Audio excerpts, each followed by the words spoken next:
Nadie nace sabiendo. Y si somos honestos, nadie la tiene tan clara como parece. Todos aprendemos todo el tiempo, aunque no seamos conscientes del trabajo, de los golpes, de los que nos rodean. Además, aunque a veces lo olvidemos, nadie llega solo y se aprende toda la vida. Esto es Aprendices. Historias reales, de personas reales que siguen aprendiendo, haciendo y creciendo. Igual que vos, igual que todos.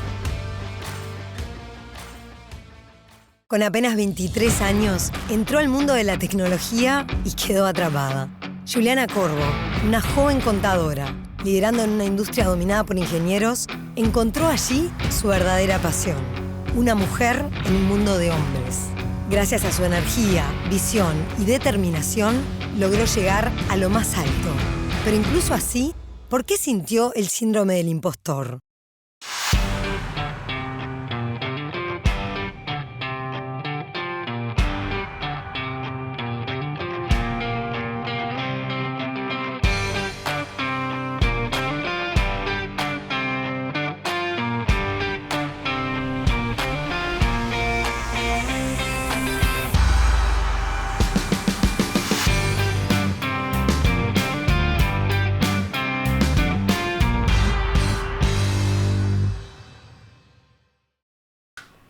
Juli, ¿cómo estás? Gracias por venir. Hola Ale, gracias por invitarme. Che, siempre me gusta empezar contando o preguntando a qué te dedicas. Si tuvieras que definir hoy qué haces y a qué te dedicas, ¿cómo te definís? Qué buena pregunta en este momento. Me gustaría responderte que me dedico a liderar empresas que se encuentran en un momento de crecimiento. ¿Y por qué decís qué buena pregunta en este momento? Después de 8 años de trabajar en Nearshore, justo acabamos de ser adquiridos por una empresa, así que estoy en un momento de transición de dejar de ser básicamente la CEO de la empresa, la gerente general, a pasar a una nueva empresa, cambiar de rol, y bueno, también cambian las reglas del juego, entonces es como un nuevo momento de descubrimiento y entender hacia dónde voy y cuál es el siguiente paso. ¿Vos qué estudiaste, Juli? Yo soy contadora. Uh-huh. La empresa Nearshore es de tecnología. Nosotros lo que hacemos es básicamente entregar servicios de tecnología desde Latinoamérica a Estados Unidos, más del 95% de Estados Unidos. Fui contadora durante máximo 1 año y medio, eso fue todo. Y como muchos contadores, descubrí que no era mi pasión. Así que salí como a buscar esta idea para emprender y en ese proceso contacté con los que habían sido los socios de una de las empresas que trabajé y ahí arrancamos como el camino del emprendedor. Está bien, ya vamos a ir más. Lo otro que te quiero preguntar es ¿cuántos años tenés? 33. 33, sí, perfecto. Estamos Y en 33. estuviste en el proceso de adquisición de una compañía que la compró una empresa francesa, ¿está bien? Estoniana, pero estuviste cerca. Estoniana, está bien. Y compró una empresa uruguaya, ¿no? Sí. Y para terminar esa composición del lugar, esa empresa uruguaya, ¿cuánta gente trabaja en esa empresa? Bien, en realidad es una empresa uruguaya que hoy estamos en 24 países de Latinoamérica y Uh-huh. somos 630 personas en este momento. Fuimos adquiridas hace un mes, más o menos. Es una empresa que este año proyecta facturar 49 millones de dólares, más o menos, como para dimensionar. Bien. ¿Y cómo llegaste a ser la gerente general de una empresa con 33 años? En un sector de tecnología, no siendo del rubro tecnología, siendo contadora. La realidad siempre es una combinación de factores. Creo que había, sin lugar a dudas, una gran parte de mí que sabía que quería tener su propia empresa, pasar por el rol de ser emprendedora y fui como generando esos espacios. Una gran cuota de suerte de haber encontrado las personas que me dieron la oportunidad, que vieron el potencial y después también la industria. Tuve mucha suerte en entrar en la industria de tecnología cuando tenía 23 años. La descubrí, es una industria que hace años que está en auge, que tiene mucho más para crecer y que también habilita digamos, a la gente joven a desarrollarse. Pero la historia corta es que empecé como contadora con ellos eso ayudó mucho como a entender la empresa, a estar muy cerca de los socios, entender cómo pensaban, cómo tomaban decisiones, cómo se gestionaba la empresa. Al año y medio decidió irme y 7 meses más tarde volvemos a recontactar. Básicamente ellos tenían una idea para abrir una spin-off y me dijeron, che, Yu, en vez de irte por ahí y probar, venía a emprender con nosotros. Y la verdad que fue la mayor aventura de mi vida. ¿Y qué pensás que vieron en vos en ese momento cuando dijeron venía a emprender con nosotros? ¿O por qué pensás que lo hicieron? Qué fácil que estás hoy con las preguntas. No dije que iba a ser fácil, nunca te dije que iba a ser fácil. Si me preguntas a mí, y esa pregunta estaría buena hacérsela a ellos, creo que la energía. Tengo como dentro de mis cualidades principales el empuje. Tengo muchas ganas de hacerlo crecer, tengo muchas ganas de hacerlo pasar. Me enfoco mucho. También la formación de contadora te da como esta herramienta de ver el negocio desde otro lugar. Normalmente los CEOs de empresas de tecnología son ingenieros. El contador creo que con mi cabeza fue más desde lo numérico, con un foco muy centrado en vamos a definir métricas, seguir esas métricas, hacer pasar esos procesos. Y eso ayudó mucho en el objetivo de la escalabilidad.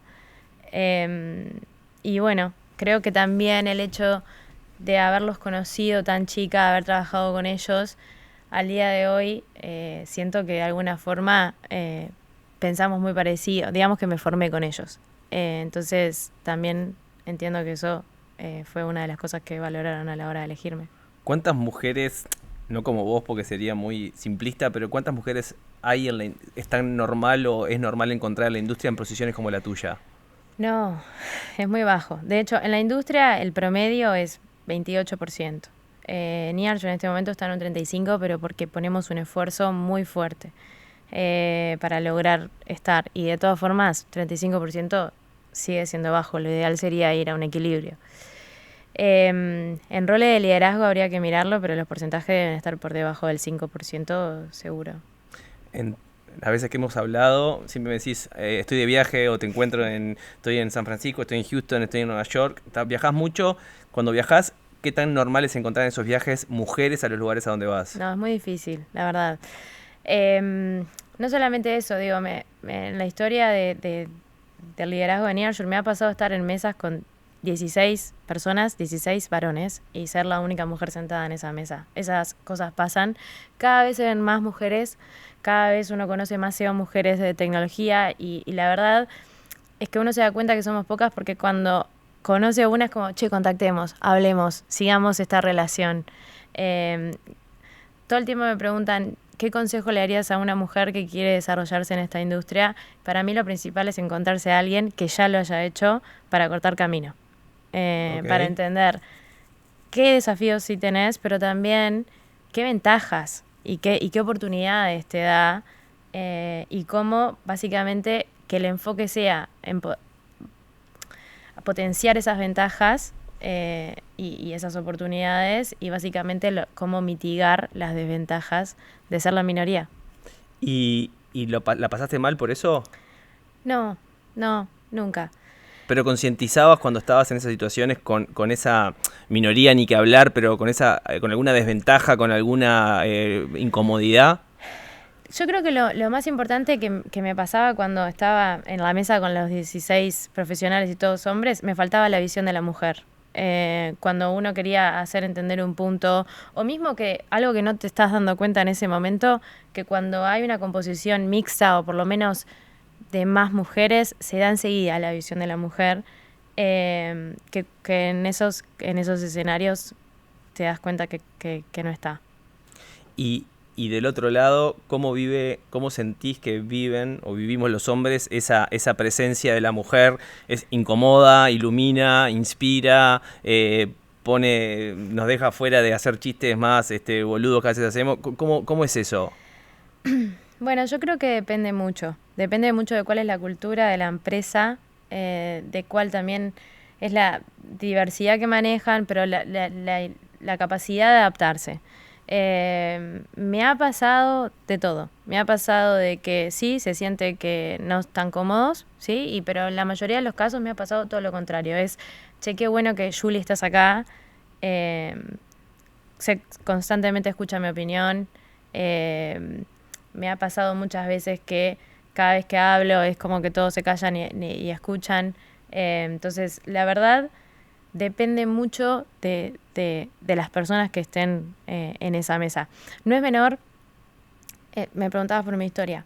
Near surge como una spin-off, ¿sí? Y estos mismos socios en un momento tienen 4 empresas, ¿tá? Una que es Nearshore y 3 más. En un momento deciden integrarlas todas en una, ¿sí? Y a la persona que deciden que quieren que siga liderando eso, me eligen a mí. Y tenían otros 3 CEOs, varones, algunos más grandes, otros un poquito más grandes que yo, otros. Entonces, la realidad es que eso para mí es un gran indicador de no estoy valorando acá para tomar esta decisión si sos joven, si sos mujer, o si venís del palo de contabilidad y no de tecnología. Pero si sos insider o no. Exacto, estoy realmente valorando quién considero que es la persona más adecuada para lograr el objetivo que tenemos con la empresa en este momento. Esa mesa nunca no va a escuchar tu palabra. Claro, esas son las mesas más de diálogo interno, más de laburo. El rol del CEO en una empresa de tecnología y más que quiere expandirse es mucho de venta, ¿no? O sea, vos salís haces viajes para vender y tal. El ser mujer en esas partes o eso, te sentís incómoda ahí, el que te está comprando, y mirá, viene Julie, joven, linda, qué sé yo, esa parte sentís que juega. ¿Entendés? O sea, si se malusa, eso es lo que quiero entender. Bueno, a ver, en el mundo puede pasar cualquier cosa y todos podemos ser muy distintos y yo creo que siempre va a haber personas que pueden llevar una conversación, siempre, en cualquier escenario, le puede pasar a un hombre o a una mujer que vaya a una conversación y que se entienda que hay una mala, no están con las mismas intenciones, en esa reunión. Tan difusas, digamos, están en otra sintonía. Siempre puede pasar. Yo creo que también uno aprende a cómo saber sobrellevar esas situaciones y también a cómo evitarlas. Lecciones aprendidas, por ejemplo, con alguien que conocía por primera vez, decidía no ir en un evento después de las 6 de la tarde, porque ya capaz que el horario tenía alguna incidencia, o mismo una cena que demoraba 2-3 horas versus un café que uno podía cortar más fácil. Entonces, uno aprende a tomar determinadas medidas que lo ayudan a evitar momentos incómodos. Yo creo que todos los tenemos, de nuevo, no son solamente las mujeres, sino que a los hombres también les debe pasar. Y bueno, pero sí me ha pasado. Recibiste muchos premios últimamente, ¿no? Por esto de que sos joven, que sos mujer, que estás en una empresa de tecnología. ¿Cómo convivís con eso, con los premios que te dan, con las cocardas, con salir en tapa de una revista, de un diario? Estuviste en la lista de los 5 líderes más influyentes de Uruguay, ¿no? Al nivel de otros líderes, como yo que sé, por ejemplo, Carlos Lecueder, que es una persona que tiene años, vos con 32, estás en ese mismo ranking, jugando ese partido en grandes ligas. ¿Cómo vivís eso? Difícil. ¿Por qué difícil? A ver, te cuento la historia. La primera vez que divino Antonio La Rosa me hizo una... Antonio La Ronda del País. La Ronda, claro, del País, sí, me perfecto. hizo una entrevista en El País. La primera vez que salí, de verdad, el siguiente día me quería meter abajo de la cama y no salir en todo el día. Estaba toda mi familia, mis amigos, la gente de trabajo, y dicen, che, Juli, qué buena la nota, la compartían, me llegaban notificaciones, yo no quería ni agarrar el celular. Fue como, hay algo ahí que viene asociado con el síndrome del impostor, hay algo ahí que también uno siente como presión de decir, esto ya excede y hay que mantenerlo, ¿no? Y después temas personales de cada uno de nosotros que también influyen. Las historias de cada uno que lo juegan, digamos. Exactamente. Me pasó una segunda vez. Pero pará, esa primera vez, lejos de ser algo que lo viviste como lindo, qué bueno, coso, fue algo, realmente lo viste mal. Lo viví mal, sí, lo viví mal. Okay. No fue una linda experiencia. Desde el punto de vista del sentimiento personal, ¿sí? Se sintió como mucha presión. Claro, divino lo que genera para la empresa, sí. Divino lo que genera los medios, pero vos lo viviste como muy mal. Sí, sí. Bien. ¿Segunda vez? Segunda vez, otra vez, una nota en El País, muy buena. Había sido en conjunto con otras personas profesionales de alto calibre. La verdad, increíble poder estar en esa nota. Y de nuevo, el mismo sentimiento.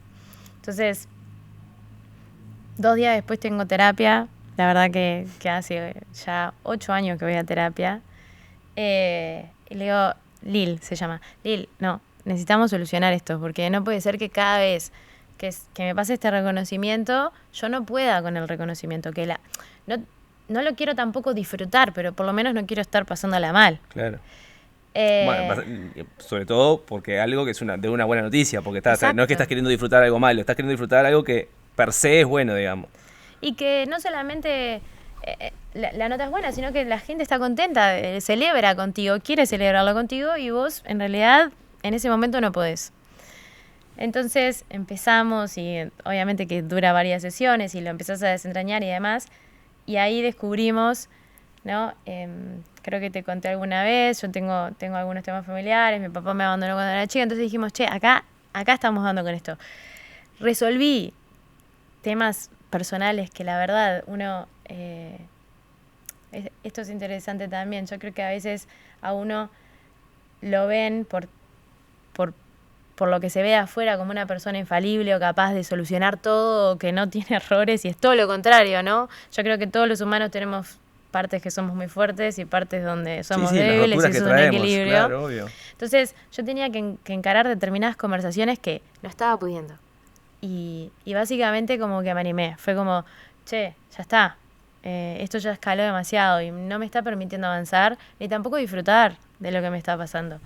Así que con mucho miedo pasé por ese proceso, y cuando sale la tercera nota, que pasó hace poquito con la adquisición, honestamente la disfruté un montón. Bien, o sea que hiciste como un proceso. Sí. Y te iba a preguntar esto, hablaste de la terapia y de Lil, tu terapeuta. ¿Le das importancia a eso en tu vida personal? Muchísima. Yo creo que fue un antes y un después. ¿Y qué tanto invitas invitas en el sentido de qué tanta bola le das en tus equipos a esta dimensión, digamos, a que cuiden esta dimensión? Porque a veces también el mundo de la tecnología, creo que en todos, pero en el mundo de la tecnología, esta vorágine de crecimiento, de más, de viajar, es como que vas descuidando cosas que, como vos decís, son importantes. ¿Qué tanta conciencia pensás que hay en tu equipo y en la industria de eso, digamos? Yo creo que cada vez hay más conciencia. A ver, la primera vez que le dije a mi mamá que iba a ir al psicólogo, me dijo, estás loca. Yo, ¿por qué vas a ir al psicólogo? Como, no tienes ningún problema, ¿no? La respuesta típica fácil. De los papás, sí. Y al día de hoy, todo lo contrario. Al día de hoy me llama y me dice, che, ¿fuiste al psicólogo? ¿Cómo estuvo? ¿Qué? Pasó por un momento. Tipo la serie, contame. Sí. O mismo, che, ¿hace cuánto que no fuiste con Lil, no? Como ya... Te noto medio rara esta semana, sí, Juli. Sí. No, yo creo que cada vez sí las personas se están poniendo... No es solamente la terapia, el psicoanálisis en este caso, sino el conectar con uno mismo, como más la parte espiritual, y que no sea solamente un desarrollo profesional que no mira para otro lado, sino como de tomar el tiempo de parar, de pensar. Yo tengo 3 o 4 libros que siempre recomiendo leer a mi equipo, que van súper asociados con... más que nada la parte de conectar, y hay uno que se llama The Gap and the Gain, que es como, buenísimo. ¿Sí lo conoces? Sí. No va todo por lo que logramos, ¿no? Sino también va para mirar para atrás, no estar siempre pensando para adelante. En fin, yo creo que está cambiando mucho, principalmente las generaciones más jóvenes, pero también las generaciones más adultas están más flexibles y entienden más. En la industria de tecnología se habla mucho de la sobreprotección que hubo en este último tiempo en cuanto a los colaboradores, o a esto de tratar de como esta escasez de mano de obra, por decirlo de alguna manera, generó que la industria sobrepagara y diera beneficios a veces extraordinarios o atípicos para lo que es una empresa, y que eso como que malcrió de alguna manera a los trabajadores del sector. ¿Cómo se vive eso de adentro, digamos? Primero que nada, estoy de acuerdo. Yo creo que como todo negocio y como todo funciona en la economía, es oferta y demanda. Y la verdad es que tuvimos muchos años donde contratar personal nuevo era muy difícil, era realmente una competencia. Después de la pandemia eso se intensificó mucho. Estados Unidos contrató mucho directamente en Latinoamérica, generando que las personas cambiaran de trabajo por literal $50 de diferencia. Era realmente, era agresivo. En ese momento creo que fue un momento donde, el único momento donde me acostaba preocupada de decir, bueno, ¿para dónde va a ir la industria? Porque no es sostenido. Por lo menos una empresa de servicios, el equipo necesita mantenerlo, es clave. Sí, había niveles de rotación tipo insólitos. Altísimos. Y más con el trabajo remoto, eso solamente se hace peor porque se vuelve más difícil lograr la conexión con la persona que hace que no se vaya. Así que sí, yo creo que durante mucho tiempo pasó, ahora está cambiando, lentamente, no es un cambio abrupto, pero sí se empieza a sentir. No creo que estemos, me incluyo, mal enseñados. Creo que supimos aprovechar las ventajas del momento y ahora nos estamos adaptando a la nueva realidad. Te lo preguntaba esto, y no era porque sí la pregunta, tenía que ver más con cómo también, como líderes, o vos en tu caso como líder, sentís que en algún momento sobreprotegés o malcriás a la gente que trabaja, y cómo esto de la concepción de la fragilidad, esto del libro del el gap, digamos, ¿no? Decir, de lo que falta y esa sensación de escasez para lograr cosas y el esfuerzo que hay que hacer para algunas cosas. Hay generaciones de la industria de IT que se acostumbraron a vivir entre algodones, digamos, y hoy a veces pasa, me encuentro con algunos colegas de la industria que les cuesta mucho tener conversaciones y contratar gente porque sienten que les piden cosas irrisorias a veces, ¿no? Entonces, esta cuestión de cuidar a los colaboradores versus malcriarlos, y lo que vos decías de la fragilidad y de la toma de conciencia del cuidado personal. Sí, la realidad, a ver, yo creo que nosotros en la industria de la tecnología es una industria bastante distinta a lo que son la mayoría de las industrias. De hecho, me pasa constantemente. Mi papá también es empresario, o sea, la pareja de mi mamá. Y en realidad me mira, hablamos todos los domingos nos sentamos a tomar un café, estamos comiendo y es como, ¿vos estás loca? ¿Cómo que tratas a la gente así? ¿Cómo le das tanto beneficio? ¿Cómo escuchás tanto? ¿Cómo pones tanto foco? Pero la realidad es que independientemente de que la demanda sea más alta o más baja, eso hace que la gente se ponga la camiseta de tu empresa. Que el equipo sienta que pones sus necesidades en el medio y que no es un empleado más, es realmente Lucía, es Carolina, y me importa como persona primero y después como profesional. Creo que ahí hace bastante el cambio para lo que ellos después están dispuestos a entregar. Siempre digo lo mismo porque nos pasa que por mantener esta concepción de empresa que nos da una ventaja competitiva definitivamente frente a un montón de competidores, después también se enojan mucho cuando las cosas no salen o cuando no salen como ellos, cuando una decisión se toma y ellos no están de acuerdo con esa decisión. Entonces yo siempre intento decir como, che, este enojo que estás manejando es porque realmente te sentís parte, ¿no? Y ahí como calmar. Yo creo que ese es más el contrapeso que los algodones. Tenés súper naturalizado un montón de cosas, desde lo que dijiste recién de tu papá, por ejemplo, y desde cómo vivís tu vida personal, profesional. ¿Qué tanto relegaste de tu vida personal en estos últimos 10 años de crecimiento expansivo de la empresa? Yo tuve la suerte de conocer la empresa hace no tanto, con 60, 80 personas, y hoy me decías que son 600. 630, está. Eso trae, todo crecimiento trae estrés asociado. ¿Tu estrés, tu vida personal, qué tanto se sacrificó? Sí, tuvo un costo. Y tuvo distintas etapas. Al principio, cuando creamos la empresa y la fuimos armando y fue creciendo orgánicamente, estaba bastante equilibrado. Esos fueron los primeros 5 años.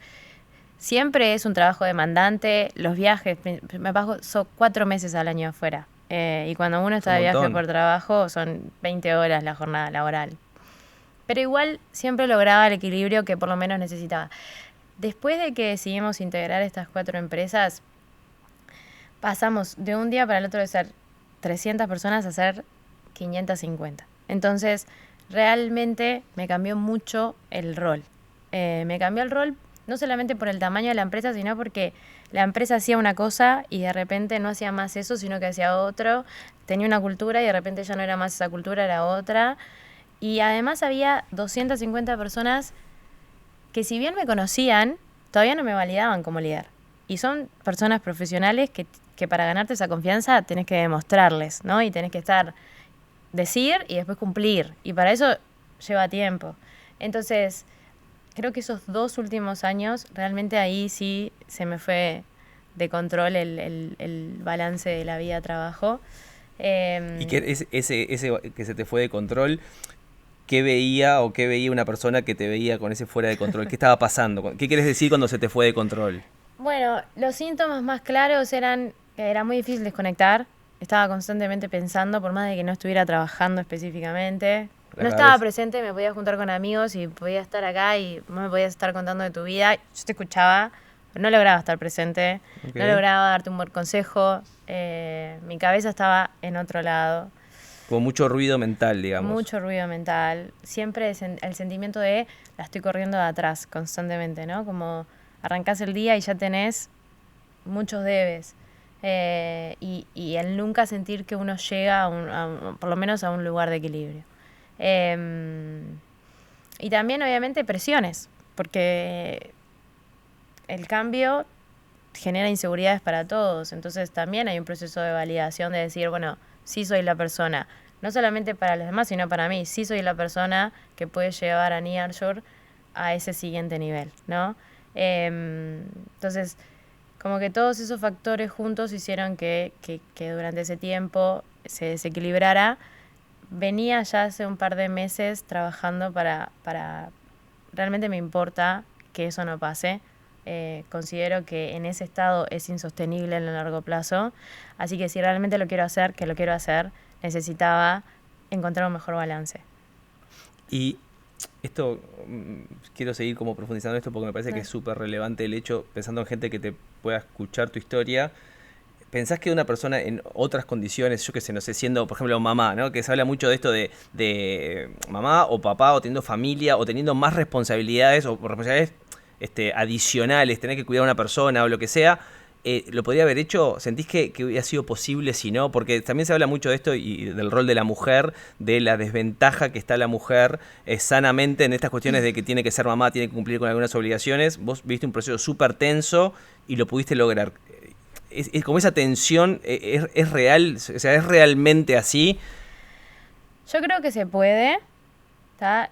Es súper importante ser capaz de definir límites. Es súper importante ser capaz de definir límites. ¿Límites, por ejemplo, de horarios decís? Límites, ¿o de qué? Límites de horario y límites de esto puedo y con esto no puedo. Creo que ese es el Como que no pasa nada si no puedo. Exactamente. Llega un momento que básicamente no se puede con todo, porque el día tiene una cantidad de horas limitada, independientemente que seas mamá o no seas mamá. Si sos mamá, simplemente que en vez Digo mamá porque es el rol principal que uno le asocia a la responsabilidad como más grande que se asocia a la mujer, pero digo amigas, digo familia, ser hija, ser buena hermana, poder ir al gimnasio, poder, no sé, cargar con todas las cosas que uno hace y estar en un proceso de expansión y de venta de una compañía. Se puede, conozco un montón de casos de éxito, de que se puede, las veo ser exitosas. Acá. Bueno, sí, pero muchos casos, de todo, ¿no? De ser mamá, de ser hija, de ser prima, de poder dedicarte al arte, o sea, lo que vos quieras, sí se puede. Es cuestión, de nuevo, yo creo que lo que sí pasa con la mujer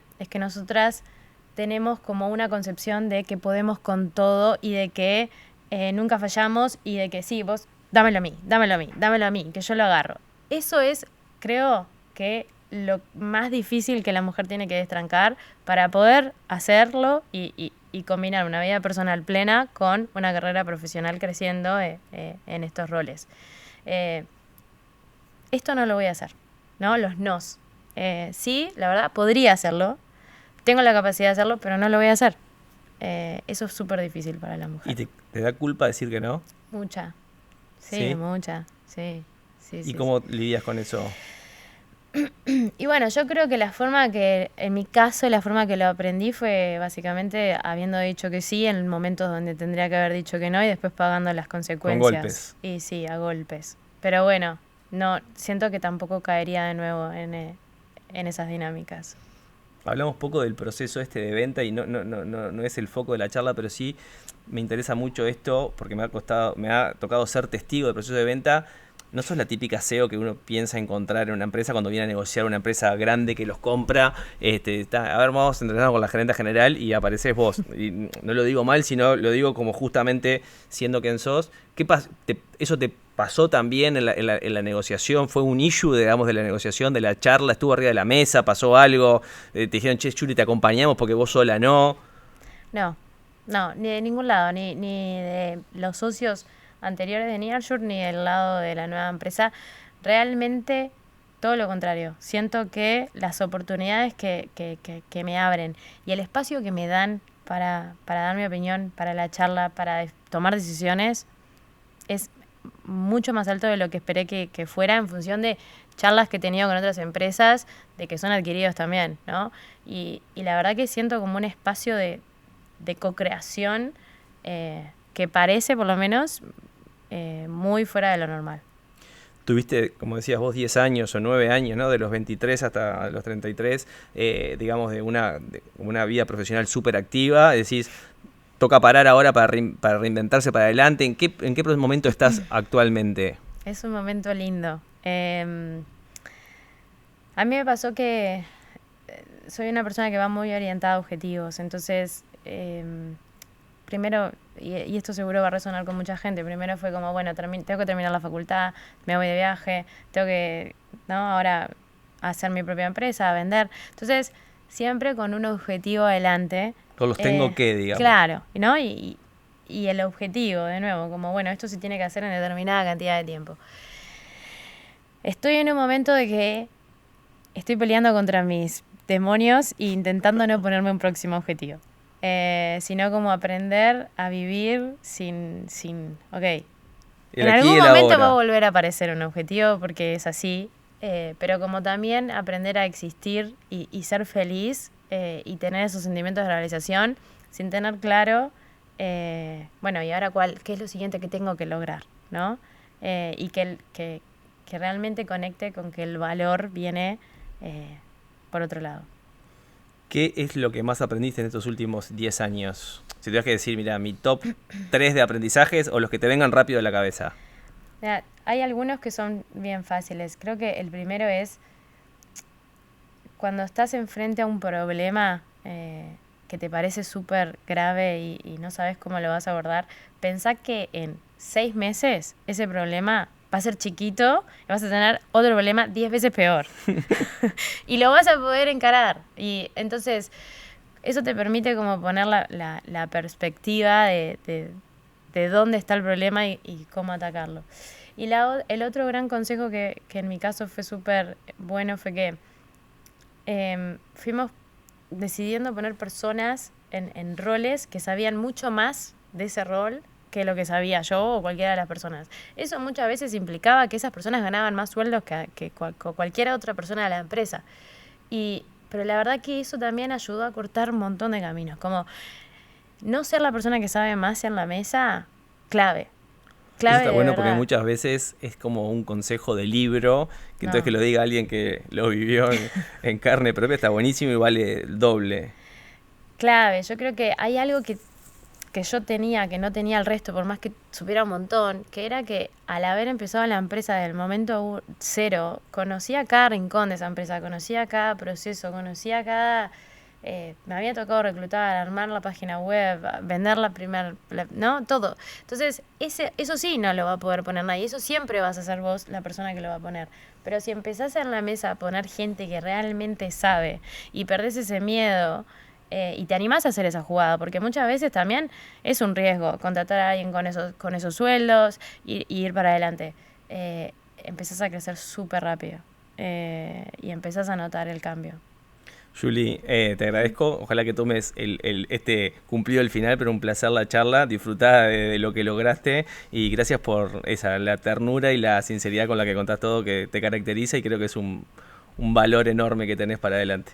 Gracias a ti, Ale. La verdad que un placer estar acá y un placer esta charla. Buenas, muchas gracias.